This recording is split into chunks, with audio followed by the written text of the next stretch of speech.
علیہ وسلم نے مولا علی کا ہاتھ پکڑا وہاں غدیر خم پہ اور یوں صحابہ کے درمیان بلند کیا. پھر آپ نے کہا من کنت مولاہ فہذا علی مولاہ. پھر جو مجھے دلی محبوب رکھتا ہے وہ علی کو بھی دلی محبوب رکھے. جس کا مولا میں اس کا مولا علی. اور پھر اسی حالت میں آپ نے فرمایا اے اللہ اس سے محبت رکھ جو علی سے محبت رکھے, اس سے بغض رکھ جو علی سے بغض رکھے.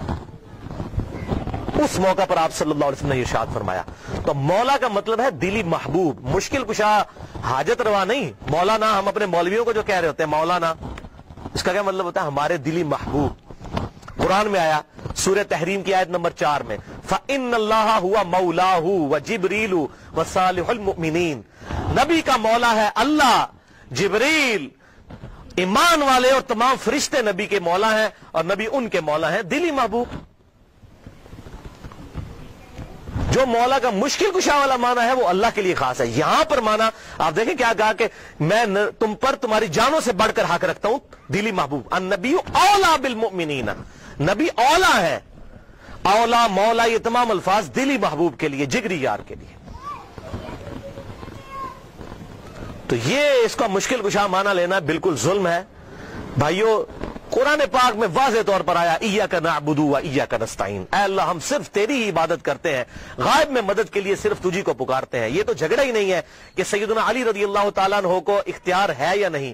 مولا علی کو اختیار ہو, شیخ عبد القادر جیلانی کو اگر اختیار ہو تب بھی ان کو غائب میں دعا کے لیے نہیں پکار سکتے. مولا علی اپنی نمازوں میں اللہ کو پکارتے تھے. مولا علی کا ماننے والا وہی ہوگا جو مولا علی کی سنت پر عمل کرتے ہوئے اللہ کو پکارے گا, یا حی یا قیوم برحمتک استغیث, حسبنا اللہ ونعم الوکیل, لا الہ الا انت سبحانک انی کنت من الظالمین.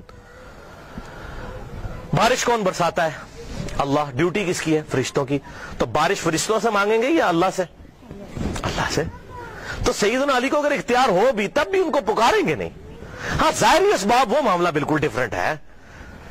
میں آپ کو کہتا ہوں مجھے پانی پلا دے, بالکل ٹھیک ہے, لیکن آپ وہاں بغداد میں دفن ہے, بغداد میں بھی قبر میں, اور کہتے ہیں میں آپ کو کہتا ہوں مجھے پانی پلا دے, وہی بات وہی جملہ صرف کوآرڈینیٹس فریم آف ریفرنس بدلنے کی وجہ سے غائب میں پکارنا ہو جائے گا. اور غائب میں پکارنا عبادت ہے, اور عبادت جو ہے وہ اللہ کے ساتھ خاص ہے. اسی لیے قرآن میں کہا گیا ایاک نعبد, اے اللہ عبادت بھی تیری کرتے ہیں, و ایاک نستعین, اور غائب میں مدد یعنی دعا کے لیے اپروپریٹ ٹرانسلیشن ہے ایاک نستعین کی, دعا تجھ سے کرتے ہیں. دعا ہوگی اللہ سے.